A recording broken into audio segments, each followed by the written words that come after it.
So Joe and Mika with you. Mika, you know, it's very interesting. In George W. Bush's final years, Bush seemed to take comfort with a parallel with another unpopular wartime president, Harry Truman. Yes. And there were, of course, a lot of people on the left that scoffed Bush should never compare himself to Harry Truman.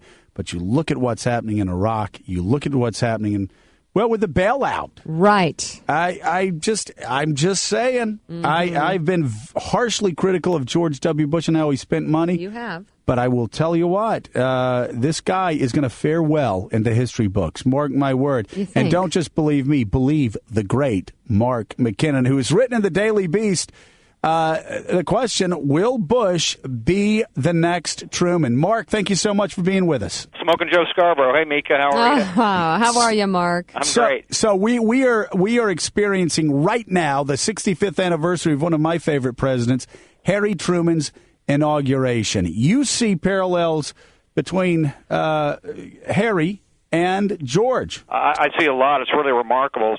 Somebody had been talking about it last week, and we just did a little research, and I was struck by how many parallels they are. They were strong leaders, driven by faith, governed in a time of war and economic stress, had high ethical standards, and they really didn't care about their own personal popularity. Harry Truman had the lowest in-office favorable rating of 22%, which was lower than Richard Nixon. But he didn't care. He didn't care about his personal popularity. He had a very strong sense of right and wrong, black and white, as George W. Bush did. But listen to these observations by historians about Truman and just put in the name Bush and see if it doesn't apply as well. Presented himself as a common-sense country boy. Reputation as intellectual lightweight, dismissed by the intellectual elite. Called a simple man, which he was not.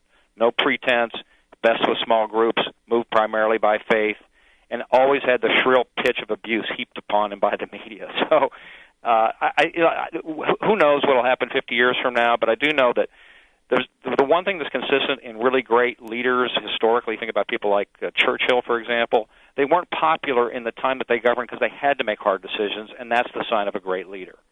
When you look at what's happening in Iraq right now, things are starting to turn around. Mission accomplished, says Newsweek cover a month ago. Well, the Newsweek cover that said mission accomplished, Joe Biden talking about one of, this is funny, we love Joe, but, I mean, my God, the irony, Joe Biden saying one of their great accomplishments was turning Iraq around. They said Iraq was a losing cause when Bush was pushing for the surge. They do. And, Joe, I got to jump, unfortunately. I'm about to go live on another set here. But That's you. He's multitasking. That's a great parallel, and go to draftjoe2012.com.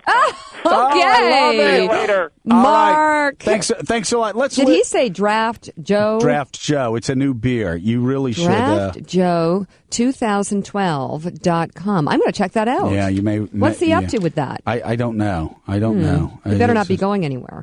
I'm staying right here. Okay, because I need a co-host. Now, I know he's talked about me possibly running for Joe president, but 2012? I'm just thinking he's talking about me running for president of, like, the local Rotary. Maybe draft root beer? Pensacola, Florida. Maybe it's root beer. I don't know. I don't know. But, you know,